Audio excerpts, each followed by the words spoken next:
This is the Mathematics Education Podcast from mathedpodcast.com.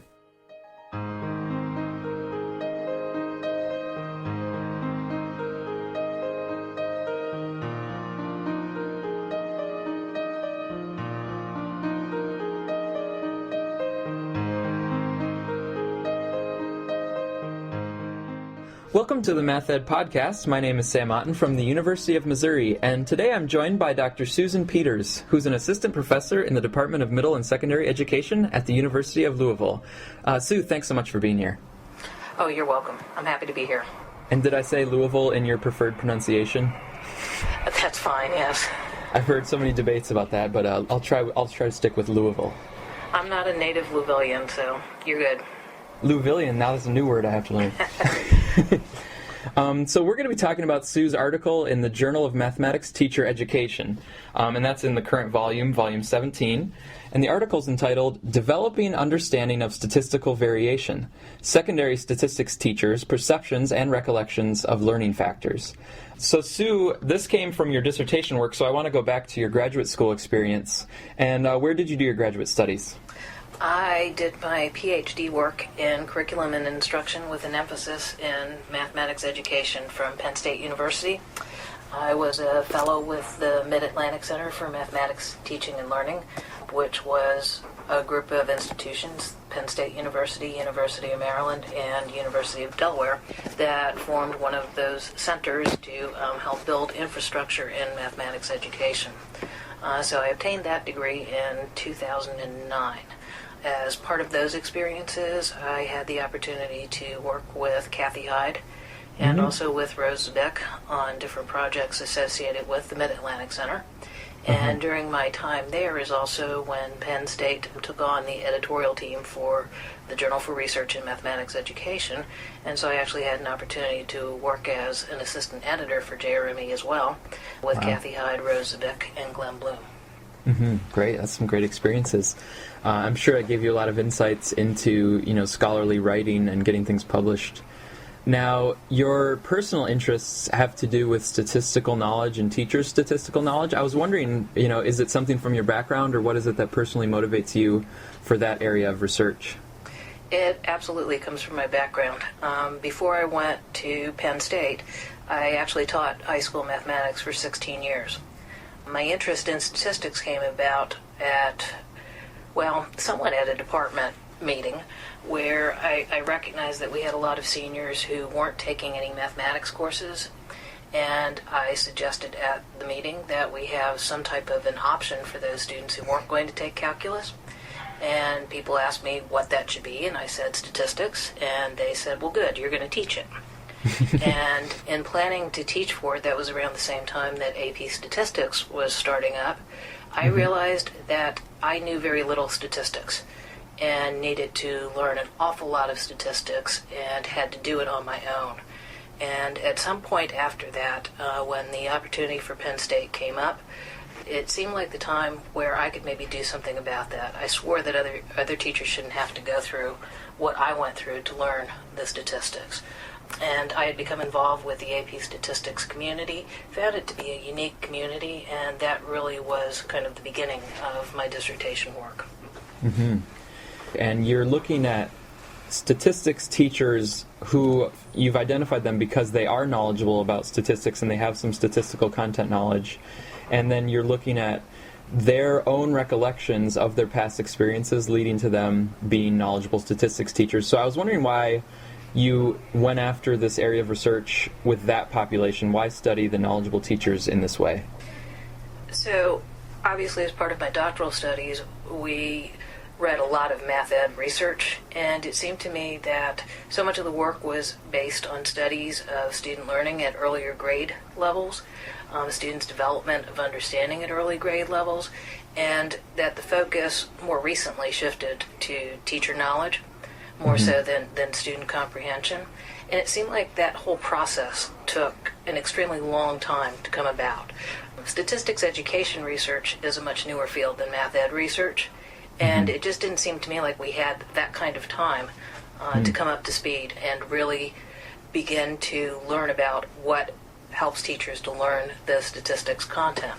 And so I was looking for somewhat of a timely solution to learn about teachers learning in statistics. And so it seemed like one way to do that would be to start with teachers who already had learned the statistics and try to really figure out what experiences helped them to gain those understandings. My area is not in teacher knowledge, but I've read some literature from that, and a lot of it is kind of documenting deficiencies in pre-service teachers or deficiencies in teachers' content knowledge. And it seems like yours is kind of a complementary perspective of like, let's look at the teachers who have some strong content knowledge and see where that might have come from. And then that can be partnered together in the literature with kind of the documentation of pre-service teachers before they get to that point of having that strong content knowledge. Absolutely. So I saw it as a complementary approach, not saying that there's anything wrong with the research that's been done, but looking for a different way to go about looking at how we might help teachers learning. Yeah. So then you have these knowledgeable statistics teachers reflecting and, kind of thinking back through where their content knowledge came from. What was the framework that you used to kind of handle this adult learning study? So the framework is called transformative learning theory. And really the way it came about was also based on my own experiences in learning statistics, because as I thought about so many of the learning theories I had read about as part of my doctoral studies, I really didn't find that they helped me to explain my own learning with regard to statistics, and I think that was because my own learning of statistics came later in my life. And so I was really looking for something that would give me explanatory power for my own learning, which I thought might then somewhat relate to other adults' learning. And so that's how I came across the transformative learning theory. It's suggested to me that I look at adult learning theory.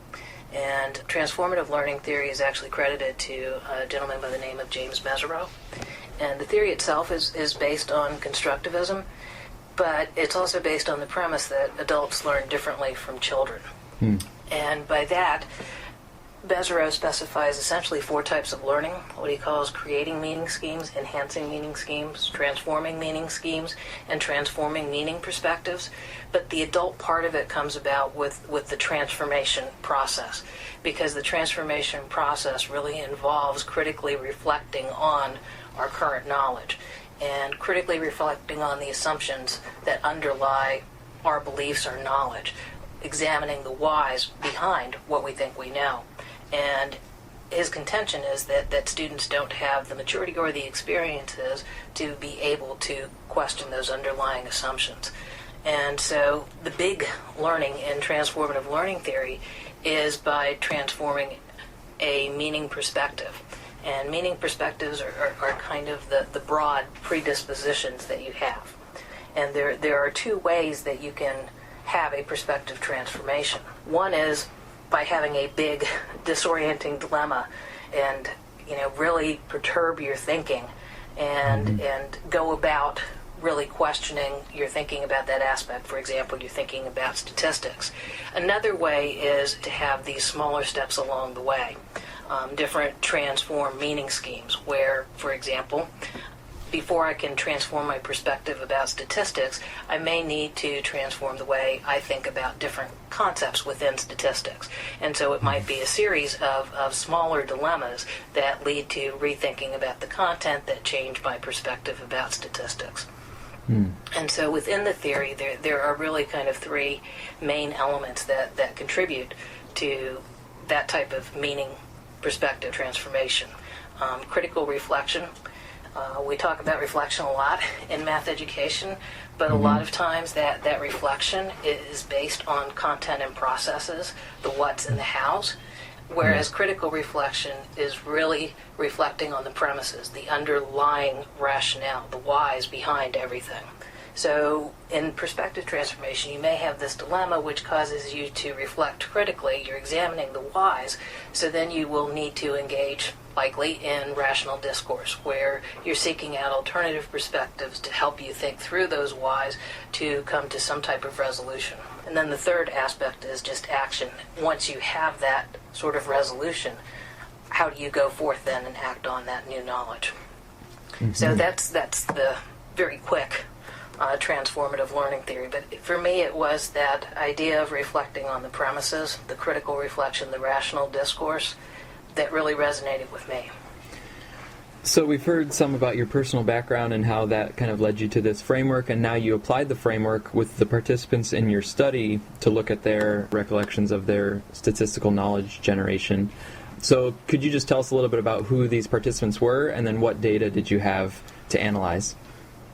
So the study was a phenomenology, exploring the phenomenon of secondary teachers developing robust understandings of statistical variation.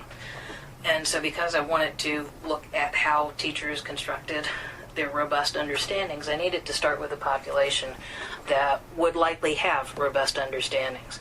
And so the population that I started with was experienced AP statistics teachers, the teachers who would be teaching statistics content at high school level, experienced in the sense that they actually were leaders, and so they had been involved with the AP statistics program and had gone through some type of criteria to become leaders in AP statistics. Leaders in this case being the teachers who helped grade the AP statistics exams, and even some people that had progressed further in the AP statistics program.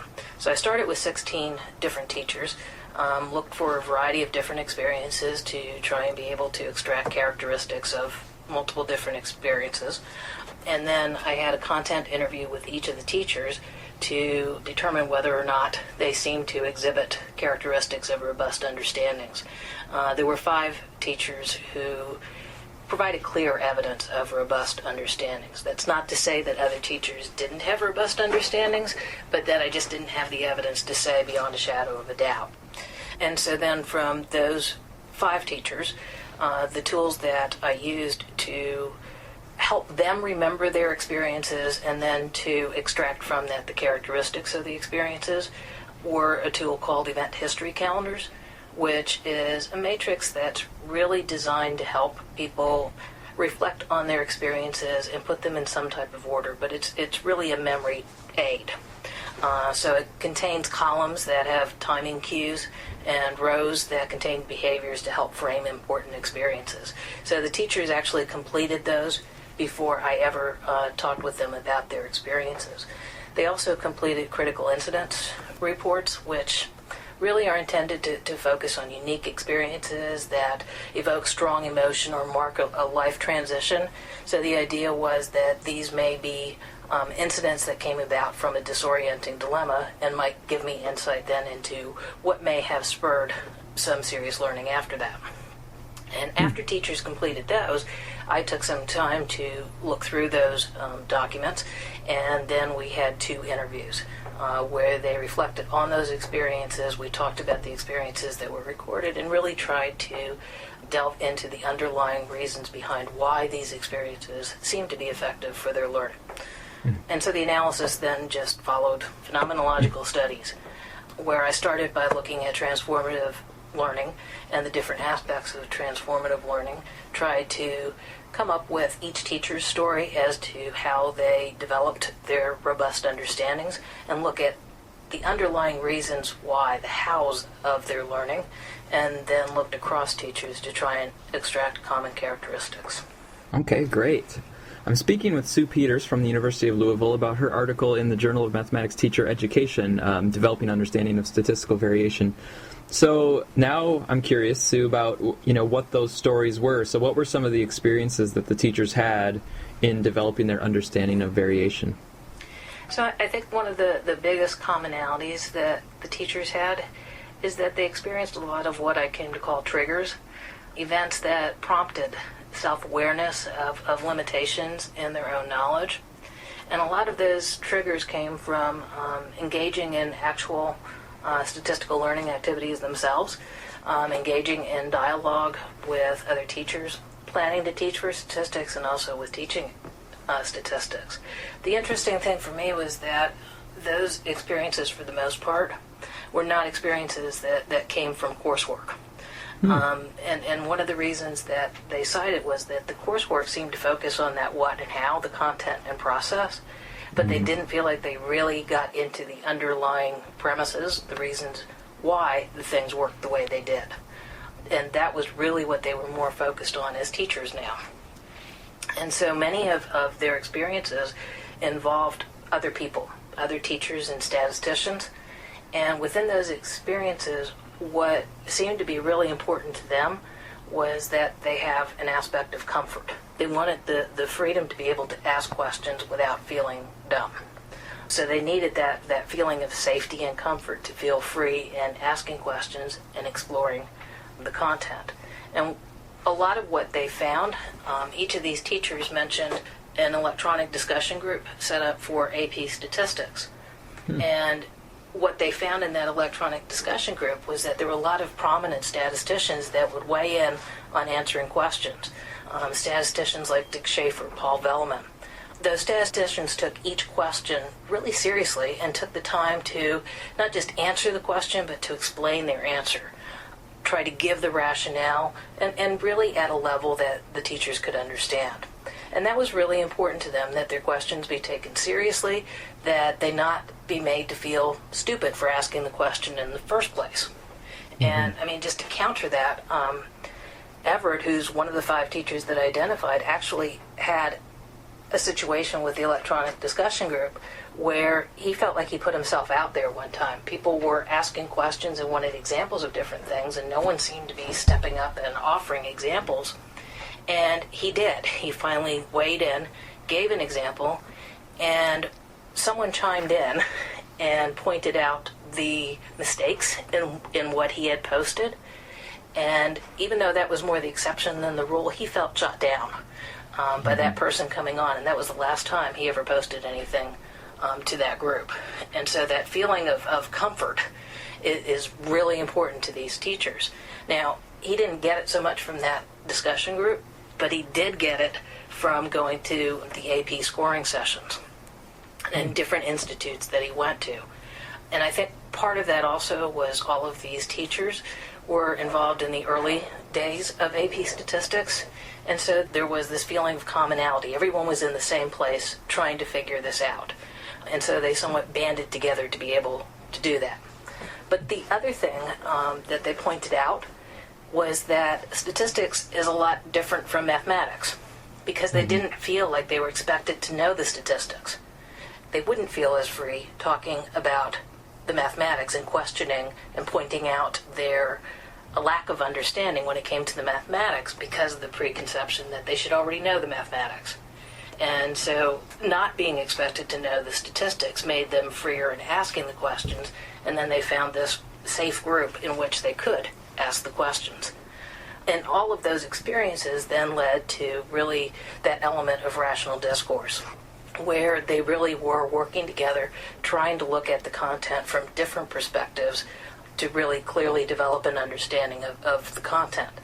A lot of times they were working with statisticians, but they didn't feel like the statisticians were acting as the experts, but really more working with them, saying things like, well, let's figure this out, or let's see if this is true, let's explore this a little bit, acting like they didn't necessarily know the answer, even though the teachers knew that the statisticians knew the answer.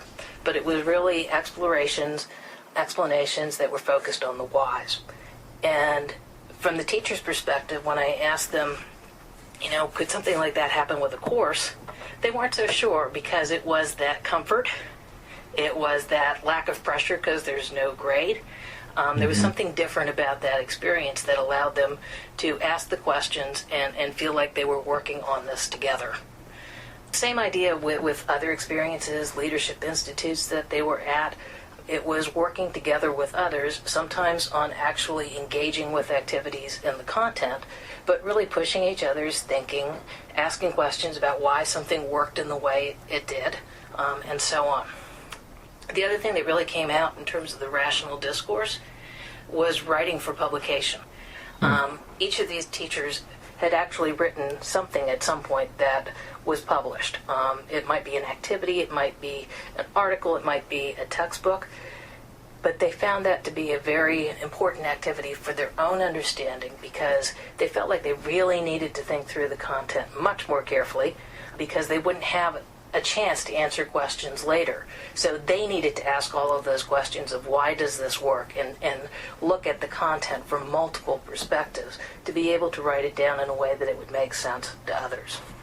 So for a lot of them, it was having these people to be able to talk with in this environment of comfort, but it was also focusing on some key aspects of the content and really focusing on some of that fundamental content, variability, inference, doing simulations, active engagement, those types of things. Mm-hmm.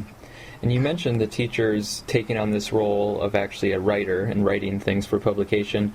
Were there other personal factors of the teachers themselves that played into it that go kind of hand in hand with these kind of environmental or community factors? Yeah, their disposition seemed to be different from some of the teachers who clearly exhibited some faulty reasoning with statistics. One of the things that was common to all of them was really an early underlying interest in statistics. In one case, it was really about an instructor, and the instructor talking about his own work with statistics, analyzing some data from the America's Cup, and it was in a sports context. And that particular teacher had an interest in sports, and the way the instructor talked about the context, the enthusiasm in the instructor's voice, it really seemed interesting. So the teacher didn't necessarily find the content interesting, but figured there must be something to it for this instructor to be so excited about it. Everett, for example, had an interest in sports, and so baseball statistics was a really big deal to him. And so he had an interest in statistics based in trying to understand the sports that was of interest to him. The other thing that I think really distinguishes them is that they really were motivated to learn the intricacies of the statistics content. They seem to be triggered easier in trying to find resolutions to learning difficulties that they encountered, and they looked at those triggers as opportunities for learning. They never seemed to avoid an opportunity to learn more content. One thing that set them aside is when they went to the AP scoring, they seem to approach the interactions at the scoring as opportunities for learning the content, which was somewhat different because they didn't go to the reading and look at it as opportunities to learn about the scoring. So they almost recognized that if there was something that they didn't understand about the scoring, they should learn more about the content to understand that, which in turn could then help them help their students, as opposed to just helping the students to get better scores. So they saw it as a learning opportunity about the content, not just about the testing.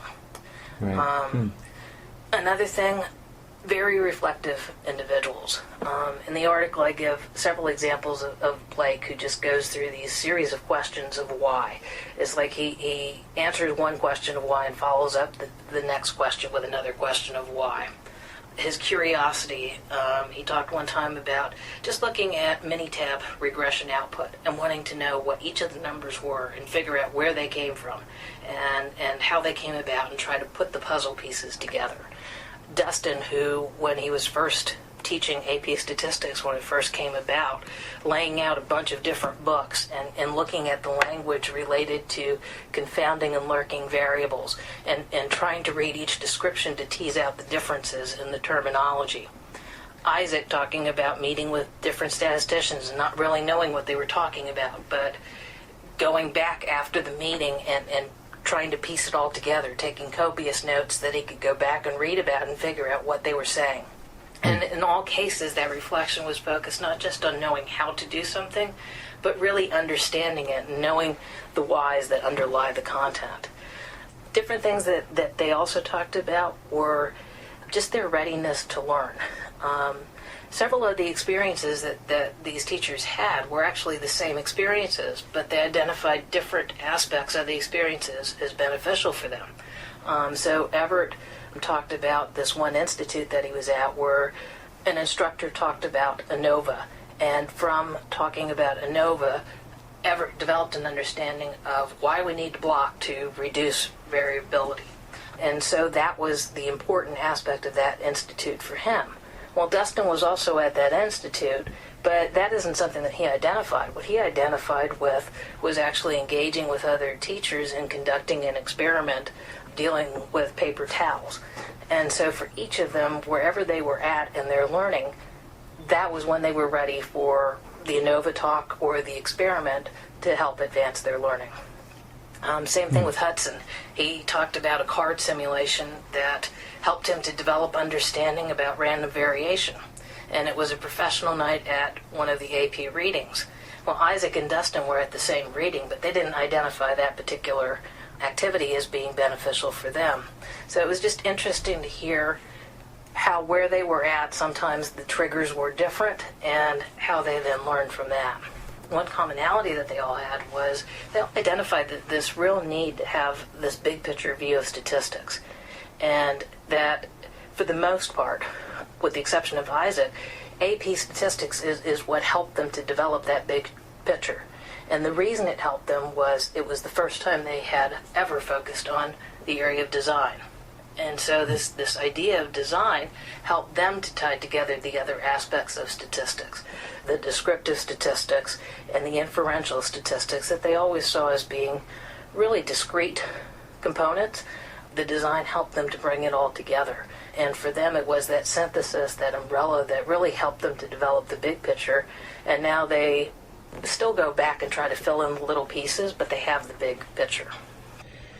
So if you step out from the study a little bit and take a big picture view, what do you see as the major implications of this work for the field?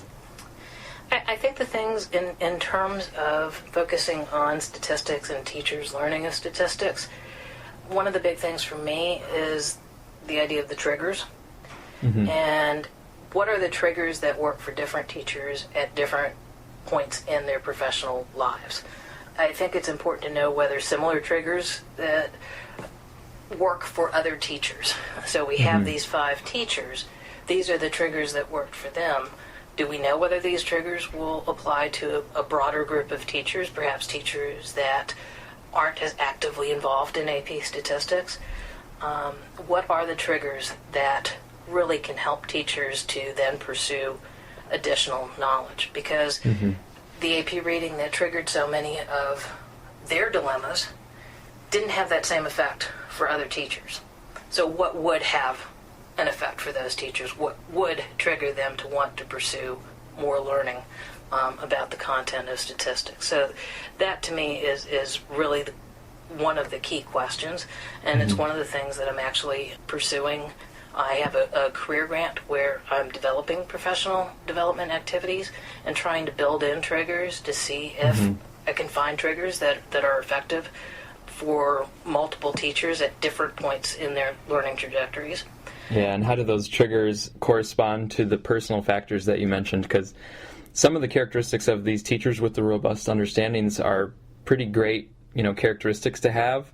And so I wonder if there's some people that they could have lots of potential triggers because they have a disposition of wanting to understand and wanting to ask why and wanting to critically reflect. And then teachers with different dispositions, they might have only a couple sweet triggers and not such a wide array of triggers, you know what I mean? Absolutely.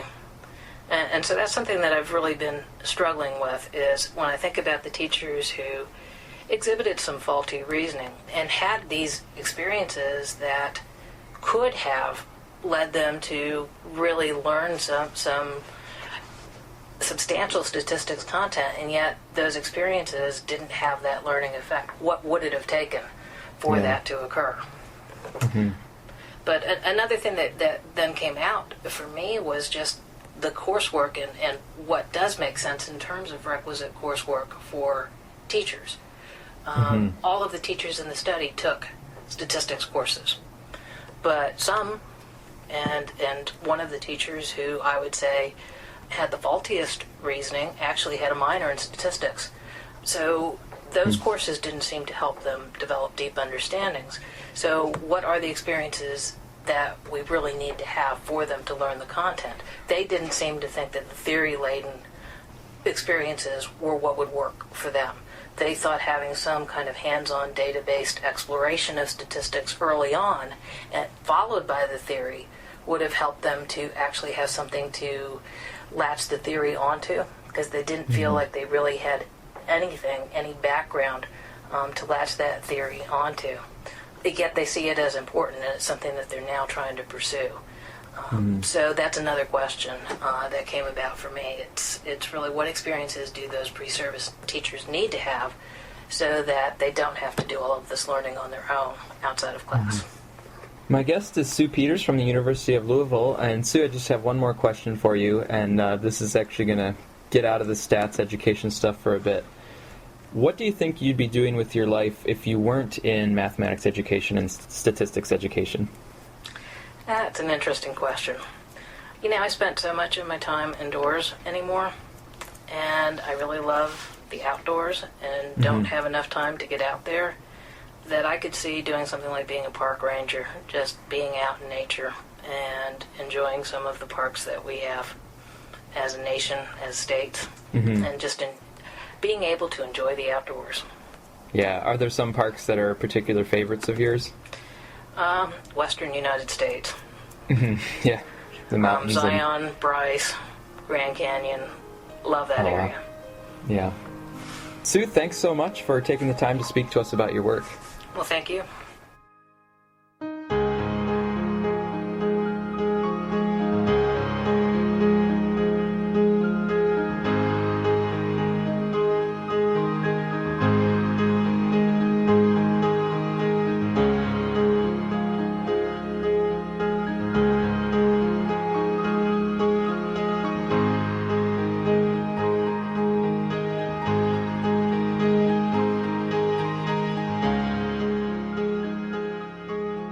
Thank you for listening to this episode of the Math Ed Podcast. If you'd like to support the podcast financially, please use the PayPal donation button at mathedpodcast.com.